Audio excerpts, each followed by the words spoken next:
Students, आज हम हमारा chapter 4 from the diary of Anne Frank पढ़ेंगे। जो एनी फ्रैंक हैं, इनका बर्थ हुआ था 12 जून 1929 को जर्मन में। ये एक जूइश गर्ल थी और जब वहाँ पर नाजीज़ आ गए थे तो ये वहाँ से जर्मनी में जब नाजीज़ आ गए थे तब ये वहाँ से नीदरलैंड रहने के लिए आ गई थी।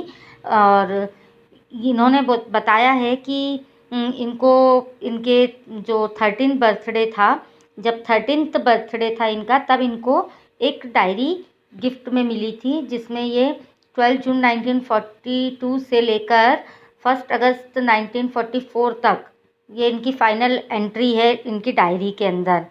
और ये मतलब डच लैंग्वेज जानती थी और इन्होंने बहुत सारी चीज़ें अपनी डायरी के अंदर लिखी हैं। उसी का एक पेज हम आज यहाँ पढ़ने जा रहे हैं, ठीक है।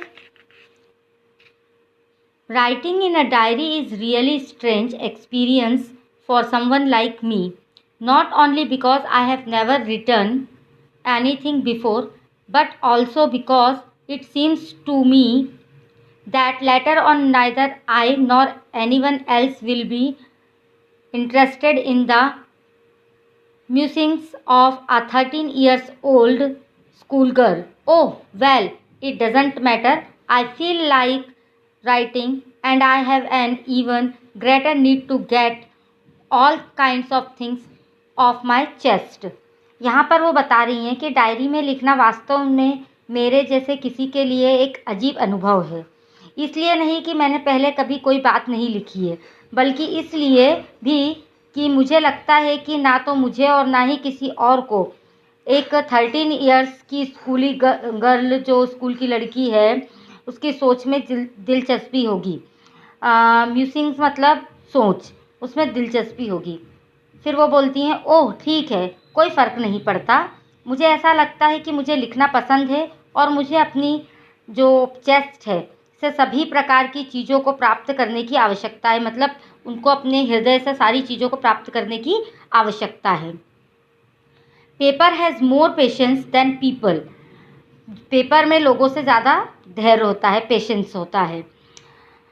I thought of this saying on one of those days when I was feeling a little depressed and was sitting at home with my chin in my hands, bored and listless, wondering whether to stay in or go out. I finally stayed where I was boarding. Yes, paper does have more patience. वो यहाँ बताती हैं, बोलती हैं, मैंने उन दिनों में से एक पर यह कहने के बारे में सोचा जब मैं थोड़ा उदास महसूस कर रही थी और अपने हाथों से अपनी चिन के साथ घर पर बैठी थी, ऊब और सुनकर सोच रही थी कि अंदर रहना है या बाहर जाना है। मैं आखिरकार वहाँ रह गई और चूँकि मैं किसी और के साथ ऐसा नहीं कर सकती थी, ऐसा वो बोल रही हैं कि वो किसी और के साथ ऐसा नहीं कर सकती थी। फिर उन्होंने बोला कि हाँ, पेपर में जो है पेशेंस होता है, ऐसा वो बोल रही हैं। And since I am not planning to let anyone else read this stiff backed notebook grandly referred to as a diary unless I should ever find a real friend, it probably won't make a bit of difference. वो बोलती हैं कि वो ऐसा किसी के साथ ऐसा करने की योजना नहीं बना रही हैं जिसे नोटबुक के जो भव्य रूप से संबंधित किया जा सके, वो है डायरी, ऐसा वो बोल रही हैं। जब तक मुझे कभी वास्तविक दोस्त नहीं मिल जाना चाहिए या मिला, शायद यह थोड़ा नहीं होगा, ऐसा वो बोल रही हैं। Now I am back to the point that prompt me to keep a diary in the first place. I don't have a friend. फिर वो बोलती हैं, अब मैं वापस अपने पॉइंट पर आती हूँ जिसने मुझे पहली बार एक डायरी रखने और या लिखने के लिए प्रेरित किया।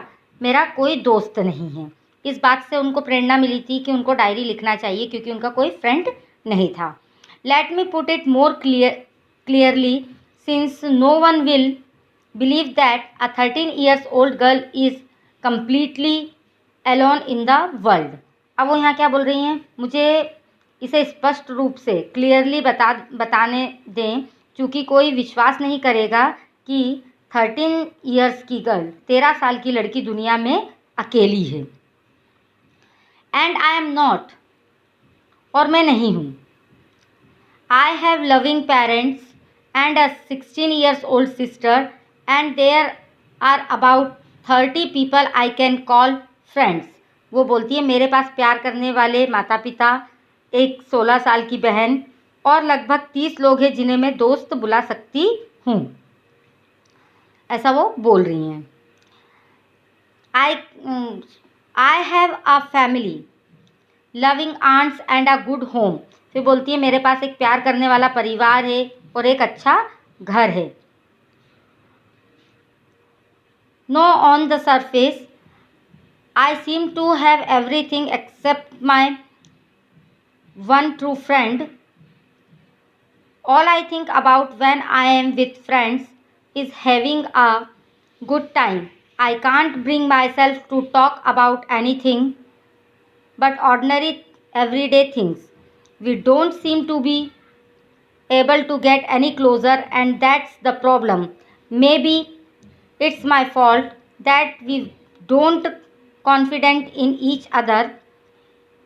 In any case, that's just how things are, and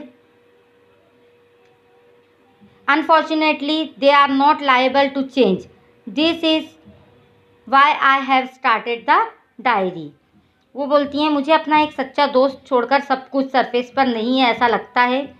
जब मैं दोस्तों के साथ होती हूँ तो मुझे अच्छा समय लगता है।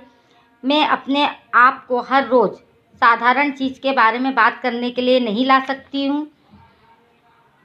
लगता है किसी को करीब पाने में सक्षम नहीं है और यही समस्या है। शायद यह मेरी गलती है कि हम एक दूसरे पर भरोसा नहीं करते किसी भी मामले में। बस यह चीज़ें हैं और दुर्भाग्य से वे बदलने के लिए उत्तरदायी नहीं हैं। यही कारण है कि मैंने एक डायरी शुरू की। मतलब उन्होंने डायरी लिखना शुरू किया इन्हीं कारणों की वजह से। To enhance the image of this loving awaited friend in my imagination, I don't want to jot down the facts in this diary the way most people would do, but I want the diary to be my friend and I am going to call this friend Kitty। अब वो यहाँ क्या बोलती हैं, लंबे समय से awaited friend की छवि को बढ़ाने के लिए यह मेरी कल्पना है। मतलब जो डायरी लिखना है वो उनकी एक कल्पना है। वो अपनी इमेजिनेशन में इस डायरी को लिख रही हैं। यह उनकी एक कल्पना है अपने लंबे समय से जो अवेटेड फ्रेंड है उसकी छवि को बढ़ाने के लिए। मैंने इस डायरी में तथ्यों को कम नहीं करना चाहती। वो बोलती हैं कि वो इस डायरी में तथ्यों को कम नहीं करना चाहती हैं जिस तरह से ज़्यादातर लोग करते हैं, लेकिन वो चाहती हैं कि डायरी मेरी दोस्त हो और मैं इस दोस्त को किटी कहूँगी, ऐसा उनका कहना है। ये हमारा जो चैप्टर है इसका फर्स्ट पार्ट था जिसको आज हमने समझने की कोशिश की है। आई थिंक स्टूडेंट्स आपको समझ में आ गया होगा। Thank you.